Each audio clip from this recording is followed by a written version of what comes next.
morning, students. So, what we'll do today in this class? Today, in this class, we'll start at chapter number 3rd. Okay? इस class में हम लोग अपना जो chapter number 3rd जो है वो स्टार्ट करेंगे. Okay? And our chapter number 3rd is glimpse of the past. Past time के हमारी जो हिस्ट्री थी, ओके, हमारी जो पास्ट हिस्ट्री थी उसके कुछ दृश्य, ओके, वो हम लोग स्टडी करेंगे. सो स्टार्ट करते हैं द मैथ्यास का टाइम में. ओके, ओ माई कंट्रीमेन्स, मेरे सारे देशवासियों, let your eyes fill with tears, आपकी सबकी आंखें मतलब आंसुओं से भर चुकी हैं. As you recall the sacrifice of India's martyrs, जब आप लोगों की भी आंखें भर आती हैं जब आप सब लोग इंडियंस जो थे, जिन्होंने मतलब फ्रीडम के लिए सेक्रीफाई किया, उनको याद करते हो तो आपकी आंखों में भी आंसू आ जाते हैं. आपकी आंखें जो हैं वो आंसुओं से भर जाती हैं. Okay, second, the companies companies की कॉन्स्टिट्यूज में, okay, with its super weapons, उनके अपने सुपर वेपन्स से the British east India company was extend it's power in 18th century India. जब 18th century में ईस्ट इंडिया कंपनी में पूरी इंडिया पर अपना राज जमा लिया था. ओके, तो जहाँ पर जो मतलब ब्लू कलर्ड पोर्शन है इन मैप, वॉच इन मैप, जहाँ पर ब्लू कलर्ड ऑप्शन है यहाँ पर ओनली इंडियन प्रिंसेस, इंडियंस मतलब की जो टेरिटरीज थी वहाँ पर का राज था. And in whole part it was of British. Okay, that upstart Raja Bah call the English merchants, they will help me to defeat him, कि कुछ इंग्लिश मर्चेंट्स को बुलाओ, वो लोग मेरी हेल्प करेंगे इन सब लोगों को डिफीट करने में. The people had no peace due to such constant fighters, और ऐसे कॉन्स्टेंट फाइटर्स की वजह से लोगों में अशांति थी. Okay, The British helped the East India Company and it could easily subdue Indian princes one by one. और जो रिवेलिस जो थे, ओके, इंडिया के जो रिवेलिस थे, जो इंडिया के अपोजिट्स जो थे, ओके, उन्होंने ईस्ट इंडिया कंपनी की हेल्प की. किसमें? इंडियन प्रिंसेस को एक एक करके हराने में. A far-seeing ruler like the brave Tipu of Mysore for the British till he died fighting. जो टिप्पू जो ब्रेव किंग थे, उन्होंने अपनी अंतिम सांस तक, he was so brave, and उन्होंने अपनी अंतिम सांस तक ब्रिटिश रूल के अगेंस्ट फाइट की थी. Okay, thank God there is peace in the country now, कि वाह कितनी अच्छी बात है कि हमारी कंट्री में पीस है.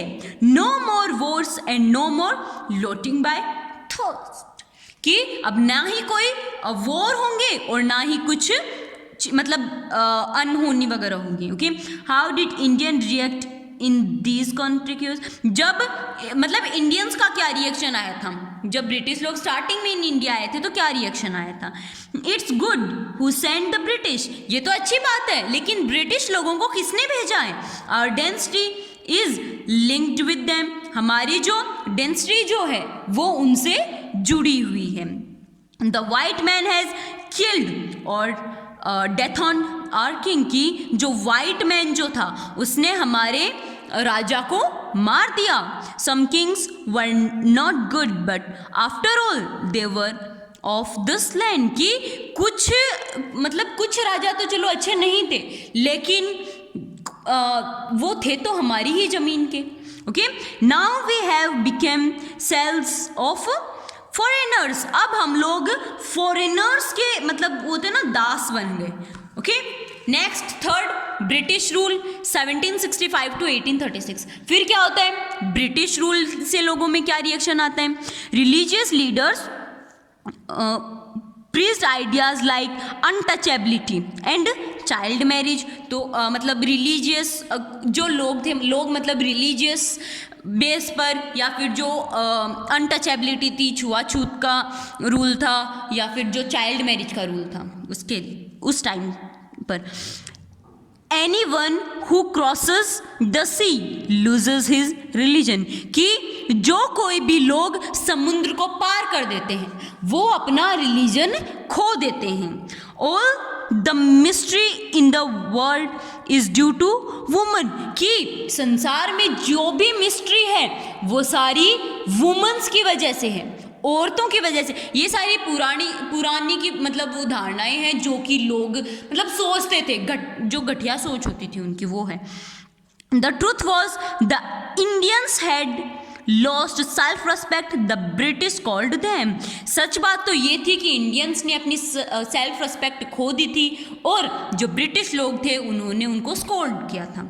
Okay, the negative are unworthily of trust, incapable of honesty, कि मतलब नेगेटिविटी जो है वो असत्य ही होता है। ओके, उस मीन में है कि उससे हम, उस नेगेटिविटी से हम ट्रस्ट को विन अप नहीं कर सकते। Okay, being merchants the British want quick profit, their heavy taxes force farmers to abandon their fields, की ब्रिटिश मर्चेंट जो थे वो जो भी मतलब मर्चेंट्स वगैरह जो भी अपने इंडियन फार्मर्स थे उनको फोर्स करते थे for more tax. But you man are taking all my crops, कि तुम सब लोग मेरे क्रॉप्स, तुम सारे के सारे लोग मेरे क्रॉप्स ले रहे हो, then we have to give tax. You are still in